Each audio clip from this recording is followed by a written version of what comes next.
यहाँ पर है बाएं दाएं, और कुछ लोगों को और जगह भी मिलेगी बेसमेंट में। मैं इन्हें शुभकामनाएं देना चाहता हूं कि नई गाड़ी लोग लेकर के निकलेंगे और नियमों का पालन कर करके गाड़ी चलाएंगे। निसान गाड़ी हमारे बाजार में तो बहुत पुराना इनका कारोबार रहा है, लेकिन इधर मैं देख रहा हूं जब से निसान पेट्रोल हमने ली है तब से निसान का भी प्रचार होने लगा। और एक गाड़ी कहीं और है और यूपी में हम लोगों के पास गाड़ी है, और अब तो शोरूम आ गया है। जो गाड़ी यहां से निकलेगी वो 7 लाख रुपए की है। सरकार का टैक्स कम रहे तो और सस्ती हो जाएगी गाड़ी।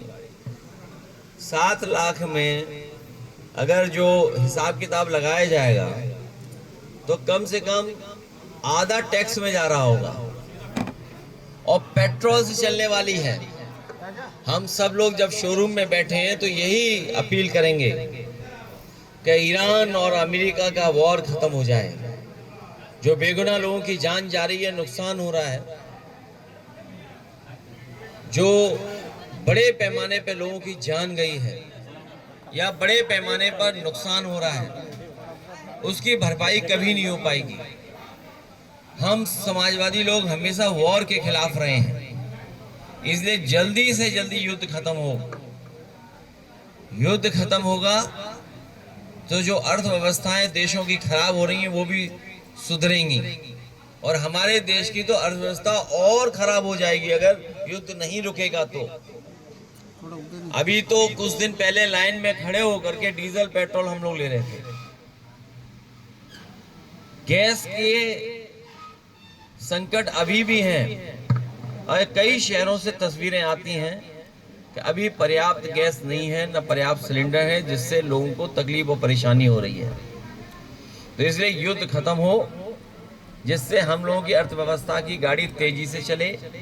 मैं शुभकामनाएं देना चाहता हूं रियाज खां और उनके सभी साथी सहयोगियों को, कल्लू भाइयों को, कि उन्होंने एक नया काम शुरू किया है। ये काम बढ़े, कारोबार बढ़े, कन्नौज में और भी शोरूम आए। इससे पहले मैंने ई रिक्शा, हमारे जो चेयरमैन साहब रहे हैं उन्होंने शुरू किया था, और आज दूसरा शोरूम मुझे उद्घाटन करने का मौका मिला है। ये सड़क वो है जहां पर कोई जमीन नहीं लेना चाहता था। उस समय समाजवादी पार्टी का कार्यालय बना, और कार्यालय बनने की वजह से और तिरवा को जोड़ने के लिए, उमरदा को जोड़ने के लिए चौड़ी सड़क बनाई, और आज देखिए जमीन की कीमत कहां पहुंच गई है। जब हम लोगों ने जमीन ली थी तो स्क्वायर फीट में नहीं थी, बीघे में मिल रही थी, और कोई लेने वाला नहीं था। जो पुराने लोग हैं वो जानते होंगे कि जिसमें पार्टी कार्यालय बना है वहां पर कभी भट्टा था, और भट्टा बंद हो गया था, कोई जमीन नहीं ले रहा था। हम लोगों ने जमीन ली, कार्यालय बनाया, और आज देखिए कन्नौज की जो अन्य सड़कें हैं, जिस तरीके से विकास हुआ है, इस सड़क पे भी बड़े पैमाने पे विकास हो रहा है। और समाजवादी सरकार बन जाएगी तो कन्नौज से तिरवा और तिरवा से उमरदा तक आपको पता ही नहीं लगेगा, पूरी सड़क भरी हुई दिखाई देगी। इतना काम समाजवादियों ने करके सड़क पर दिखाया है। वुमेन रिजर्वेशन की बात कर रही है, लोकसभा और राज्यसभा में समाजवादी पार्टी भी इस पक्ष में है कि महिलाओं को आरक्षण मिले, महिलाओं को सम्मान मिले, महिलाओं को अधिकार मिले। लेकिन जब आबादी के हिसाब से देने की बात आ रही है, और जब गिनती ही गलत है इनकी, जब 2011 की गिनती कर रहे हैं और आज 2026 में आज जब बिल आएगा तो सोचिए आधी आबादी की आबादी कितनी बढ़ गई होगी। जब आबादी बढ़ गई है और चीजें बदल गई हैं, जोग्राफिकल भौगोलिक दृष्टि पे चीजें बदल गई हैं, तो इनमें इनकी नियति नहीं है आरक्षण देने की। जब संख्या ही गलत है, आकलन ही गलत है, जहां से जिस जमीन से शुरुआत कर रहे हैं वही गलत है, तो बताइए कितना लाभ पहुंचेगा हमारी माताओं बहनों को। इसलिए 2026 में सेंसस शुरू हो गया है। नए सेंसस के साथ जब हमारी माताएं बहनों को, महिलाओं को आरक्षण मिलने जा रहा है, तो नई आबादी जो हो गई है उसकी गिनती कर करके इनको आरक्षण मिलना चाहिए। बंगाल में इलेक्शन है, उसमें 1,36 लाख ऐसे हैं जिनको अभी मतलब मतदाता सूची से नाम हटाए भी नहीं गए हैं, उनको रखा भी नहीं गया। ये भारतीय जनता पार्टी जब जनता से हार जाती है तब इलेक्शन कमीशन से मिलकर के साजिश और षड्यंत्र करते हैं। इसीलिए एसआईआर नहीं था, ये एनआरसी था। एसआईआर कम, एनआरसी ज्यादा, वोट जोड़ने की एक्सरसाइज कम, वोट काटने की एक्सरसाइज ज्यादा। इसलिए इनकी साजिश षड्यंत्र कामयाब नहीं होगी। बंगाल में फोर्स भी लगा दी, अधिकारी भी पोस्ट कर दिए, उसके बावजूद भी बंगाल की जनता आदरणीय ममता दीदी को जिता रही है ऐतिहासिक वोटिंग से। भैया बंगाल चुनाव में लगातार सिलेंडरों की कमी नहीं है। असम में चुनाव है और चुनावी वादे में जो है सिलेंडर 2 सिलेंडर देने की बात कही जा रही है बीजेपी की तरफ से। ये खाली सिलेंडर तो दे सकते हैं, भरे सिलेंडर नहीं दे पाएंगे। सुना है कि जैसे खाद की बोरी में चोरी की है इन्होंने, सिलेंडर आप न बालो, वजन कम है उनमें, वजन कम है। और सुना है कि केरोसिन बिकने लगा है, इंडक्शन वाली ये सब बिकने लगी हैं चीजें, इंडक्शन प्लेटें बिकने लगी। तो सोचिए कितना बड़ा संकट आने वाला है। डीजल पेट्रोल में तो लाइनें हमने देखी और कीमतें भी बढ़ रही हैं। और मैं आपको कह करके जा रहा हूं, जिस समय इन स्टेट्स का चुनाव खत्म हो जाएगा, डीजल पेट्रोल अपने आप महंगा हो जाएगा। भैया स्मार्ट मीटर को लेकर लगातार जनता ये कहती है कि बिल अधिक आ रहा है। कल भाजपा के जिला अध्यक्ष ने भी इस बात को स्वीकारा और एक लेटर लिखा है कि भाजपा की जो छवि है वो धूमिल हो रही है और बिल में जो गड़बड़ी है वो कम की जाए स्मार्ट मीटर। बीजेपी से क्या भरोसा करोगे? जिन्होंने मीटर लगाया वही खिलाफ बोल रहे हैं, जिन्होंने मीटर लगवाया वही खिलाफ बोल रहे हैं। तो आप समझ लिए कितनी बड़े घोटाला है इसके अंदर। जब भाजपा खुद ही स्वीकार कर रही है इसमें घोटाला है। ये प्रीपेड तो है ही, प्रीपेड पीड़ित भी लोग हैं इससे, प्रीपेड पीड़ित लोग हैं। सब एकजुट हो जाइए। लगता है भाजपा के जिलाध्यक्ष को भी तकलीफ है स्मार्ट मीटर से, वो भी पीड़ित है लगता है। 5 में हारने जा रही है भारतीय जनता पार्टी।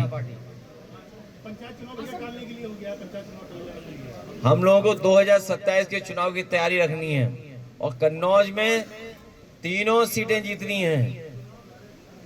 सभी सीटें समाजवादी पार्टी जीत करके जा रही है यहाँ से। अखिलेश जी, असम के सीएम हेमंत बिस्वा और जो पत्नी है उनको ऊपर 2 पासपोर्ट रखने हैं, 3 पासपोर्ट हैं जिसमें पाकिस्तानी नागरिक। बीजेपी के अलावा सब लोग एक पासपोर्ट रख सकते हैं। बीजेपी कितने भी पासपोर्ट रख सकती है, ये उनको अधिकार मिला है। बीजेपी के लोगों पे कई पासपोर्ट हैं।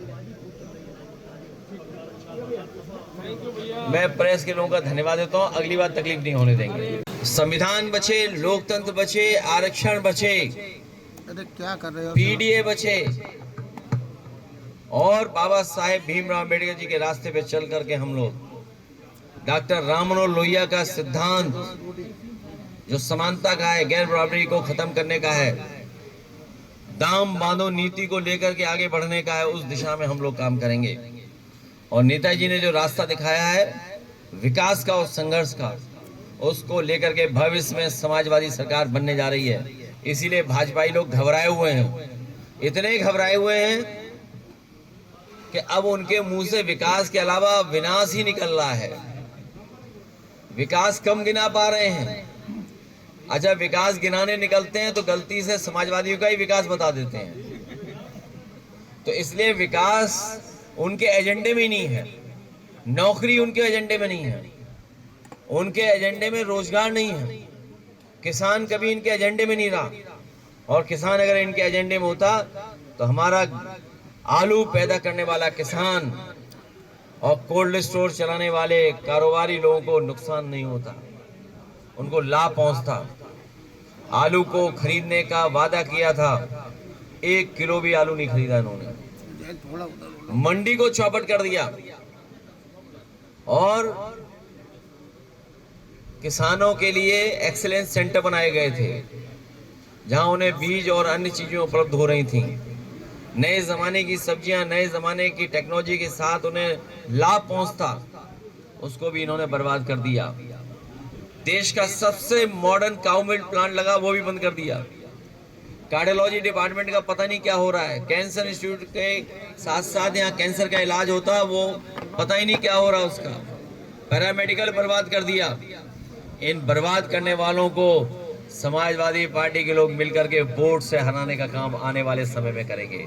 और बर्बाद करते करते इन्होंने आगरा लखनऊ एक्सप्रेस वे भी बर्बाद कर दिया है, उसका भी मेंटेनेंस नहीं कर रहे हैं लोग। इसलिए हम अपने कन्नौज के सभी भाई बहनों को सावधान करने आए हैं कि बीजेपी के साजिश षड्यंत्र में ना उलझें।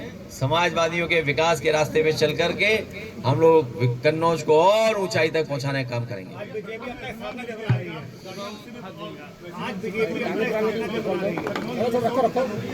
भारतीय जनता पार्टी वो दल है जिन्होंने कभी भारत का झंडा नहीं अपनाया।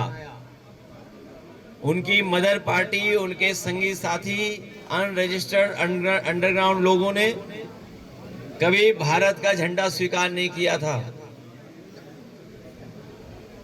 पहली बार जब भारतीय जनता पार्टी का गठन हुआ, उस समय जयप्रकाश जी को अपने मंच में स्थान दिया था। कभी भी इन्होंने समाजवादी सिद्धांत को अपनाया नहीं। ये गैर बराबरी हर स्तर पर चाहते हैं लोग अनपढ़ रहें, पढ़े लिखे न हो, रूढ़िवादी रहें, प्रोग्रेसिव न हो, नकारात्मक इनकी सोच रही है। और जब ये सपा बसपा से चुनाव हार गए, उसके बाद बाबा साहब भीमराव अम्बेडकर जी को याद करने लगे। तो ना ये समाजवादी हैं, ना ही संविधान को मानने वाले लोग हैं ये, और ना ही देश हित में फैसले लेते हैं। देश हित में फैसले लेते तो दुनिया में हमारे तमाम देश मित्र होते। आज सभी देशों को इन्होंने दूर कर दिया है भारत से। भारत की अपनी पहचान थी कि भारत के मित्र ज्यादा थे, आज भारत का कोई मित्र नहीं बचा। और जिस तरह से कारोबार हो रहा है, अपनी शर्तों पे नहीं, दूसरों की शर्त पे कारोबार कर रहे हैं, हमारी अर्थव्यवस्था को भी चौपट कर रहे हैं। और एक कदम और आगे चले गए, अमेरिका से ये आलू मंगाएंगे, चिप्स मंगाएंगे, पीने का पानी मंगाएंगे, बीज मंगाएंगे, कीटनाशक दवाइयां मंगाएंगे, आपके फल सब्जी मंगाएंगे, ड्राई फ्रूट मंगाएंगे, और घास भी मंगाएंगे, जानवर का चारा, मुर्गी का दाना भी मंगाएंगे ये लोग। बाद में दूध दही भी मंगाने लगेंगे। तो सोचिए हमारे किसानों का और कारोबारियों का क्या होगा। हाँ, दिख रहा।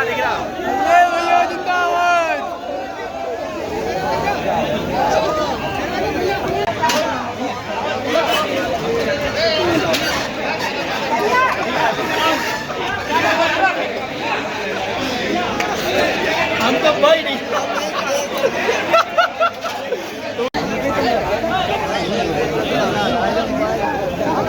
पुलिस सुरक्षा से कमजोर पड़ गई, हमने कहा कि तुमसे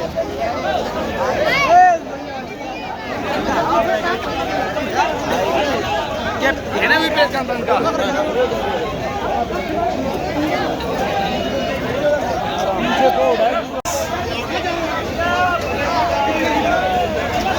पूरा